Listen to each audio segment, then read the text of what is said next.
What is going on, everyone? It is your boy Frosty R&B, the Frostman himself, Nintendo Let's Player, streamer. Today, I want to show you guys my Sony PlayStation Vita collection. So, it is worth. I want to make two notes of this. One, the Vita excels extremely well more at digital games rather than physical. We'll explain that in a bit. And also, there are several different models for the Vita. The first model would be the 2000 model, which is the bulky premium metal built 1000 model. It's heavier, but it looks way more premium than this.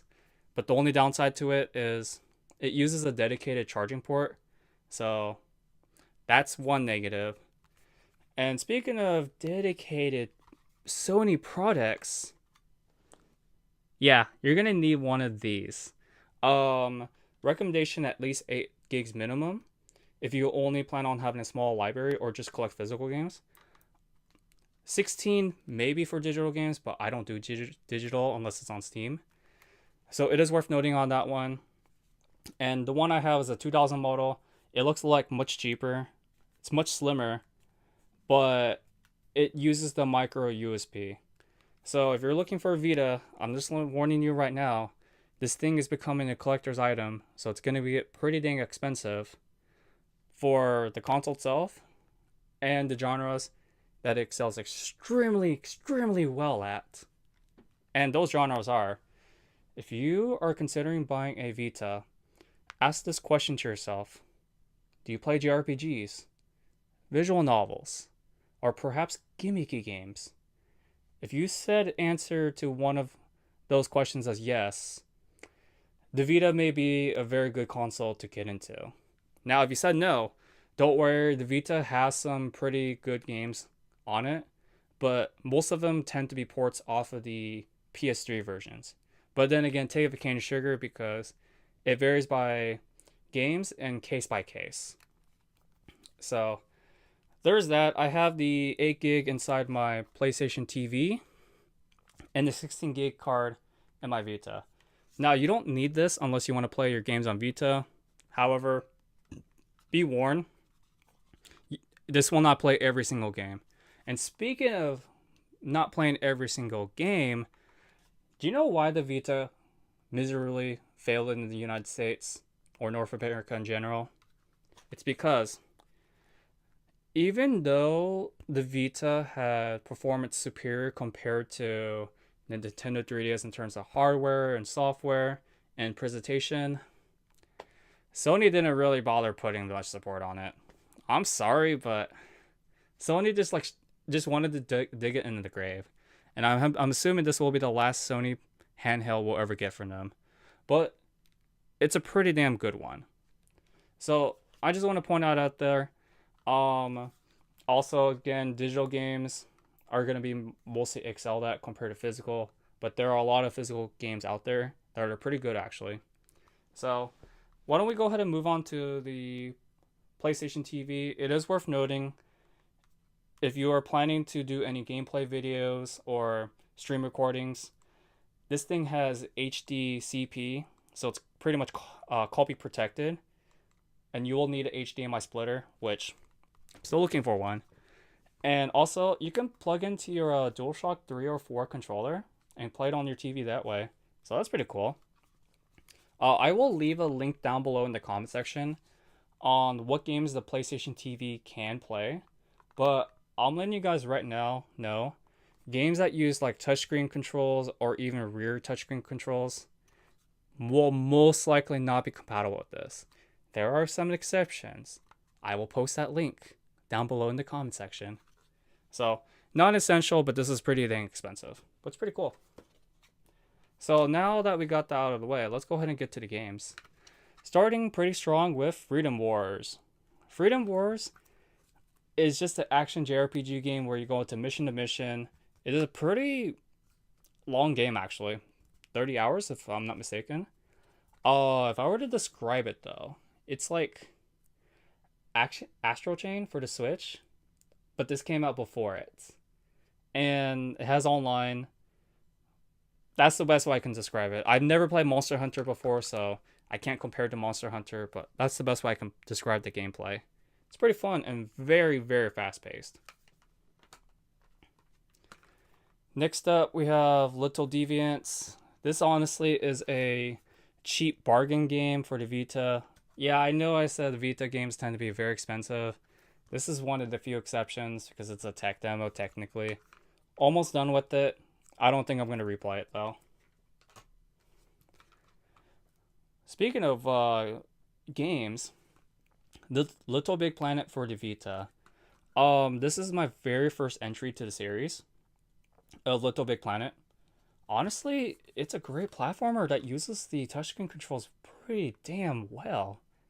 I'm really impressed with it, despite only being 10 minutes of gameplay from what I've experienced so far. So I gotta give this more time and chance. Next up, Metal Gear Solid, the HD collection. This one comes with Metal Gear Solid 2, 3, and Metal Gear 1 and 2. No Peace Walker on this, which is fine because, well, I never played Peace Walker before. I haven't even played any Metal Gear Solid game besides Twin Snakes or the GameCube.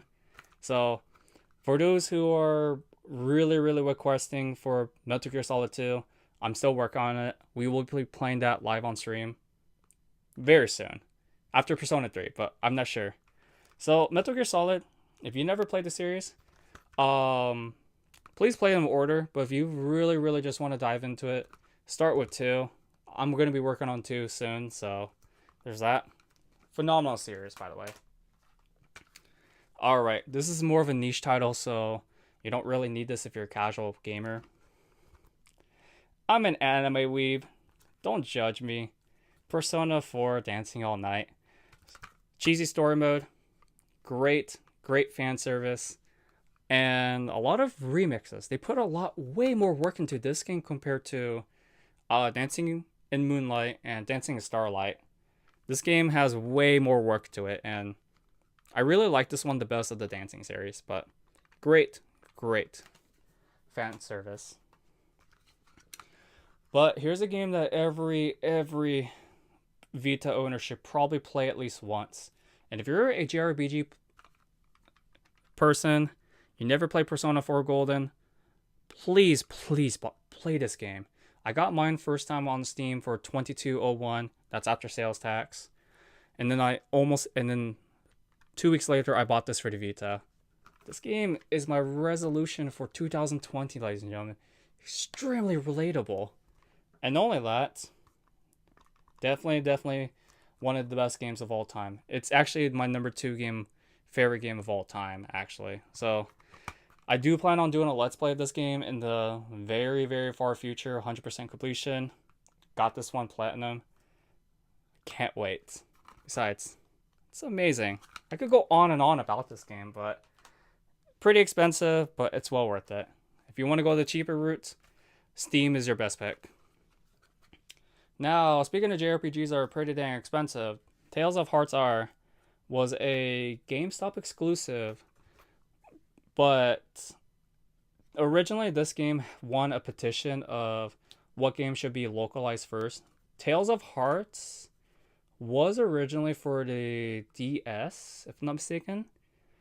And then eventually the petition happened, and then it was remade for the PS Vita, and it looks really great. I just don't like the random encounters in this game. And this game's plot is so cheesy. But then again, I've only been into 3 hours of gameplay of this game, so I'll give this more of a chance. But if you're looking for a Tales game, I don't recommend starting with this one, unfortunately. And it's really pricey too. And last but not least, Touch My Katamari. I use this game's title all the time with the ladies. I'm just saying. If you ever play Katamari Damacy, it's pretty much that, but utilizes the rear touchscreen controls, and it's much more difficult. So, it's a very, very uncommon game. I hear nobody talking about it as much as the other games I mentioned on this list before. So if you do see this, I would consider picking up Reroll for the Steam first. If you like that game, consider picking this up because this is not a friendly starter game. and all of that. They put way too much detail in the king. I'm sorry, Bandai Namco. I had to call you on that call you on that one, but it's too damn detailed to the point where they put you that right in the face. But other than that, though, this is a pretty fun one. So, ladies and gentlemen, that's my entire PlayStation Vita collection. Hopefully, you enjoyed the video.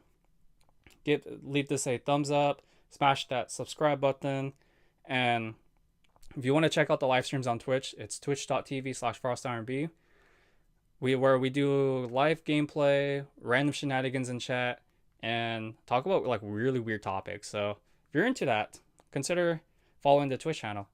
Everything's free, right? So this has been Frosty R&B. All I gotta say is stay chilly, keep gaming. I'll see you guys in the next one.